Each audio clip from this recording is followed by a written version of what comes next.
ഈശോയിൽ സ്നേഹം നിറഞ്ഞവരെ, യേശു ക്രിസ്തുവിൻ്റെ നാമത്തിലും മധ്യസ്ഥതയിലും നമുക്ക് നൽകപ്പെടുന്ന സ്വർഗത്തിൻ്റെ വലിയ ദാനമായ പരിശുദ്ധാത്മാവിനെക്കുറിച്ചും ആ പരിശുദ്ധാത്മാവ് എല്ലാവർക്കും ഉള്ള ദാനമാണെന്നതിനെക്കുറിച്ചും ഈശോ ഈ ലോകത്തിലേക്ക് വരുന്നതിന് മുമ്പേ പ്രവാചകനിലൂടെ അരുളി ചെയ്യപ്പെട്ട വചനം. ജോയൽ പ്രവാചകൻ്റെ പുസ്തകം 2-ാം അധ്യായം 28-ാം വാക്യം.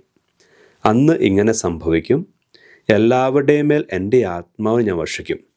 നിങ്ങളുടെ പുത്രന്മാരും പുത്രിമാരും പ്രവചിക്കും, നിങ്ങളുടെ വൃദ്ധന്മാർ സ്വപ്നങ്ങൾ കാണും, യുവാക്കൾക്ക് ദർശനങ്ങളുണ്ടാവും.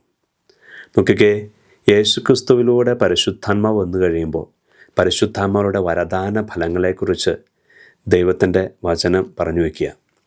ഈ ദൈവവചനം നമുക്ക് എടുത്തു വയ്ക്കാം. യേശുവിനോട് ചേർന്ന്, യേശു നാമത്തിൽ കൂദാശകളോട് ചേർന്ന് പ്രാർത്ഥിക്കുന്നവരാണ് നാമെങ്കിൽ ഈ വചനത്തിൻ്റെ വാഗ്ദാനത്തിൻ്റെ അവകാശം നമുക്കുണ്ട്. നമുക്ക് വചനം ഏറ്റുപറഞ്ഞ് പരിശുദ്ധാത്മാവിൻ്റെ വരങ്ങൾക്ക്, ദാനങ്ങൾക്ക് വേണ്ടി പ്രാർത്ഥിക്കാം. ഈശോ നമുക്കത് നൽകുക തന്നെ ചെയ്യും. ഈശോ നമ്മെ അനുഗ്രഹിക്കട്ടെ.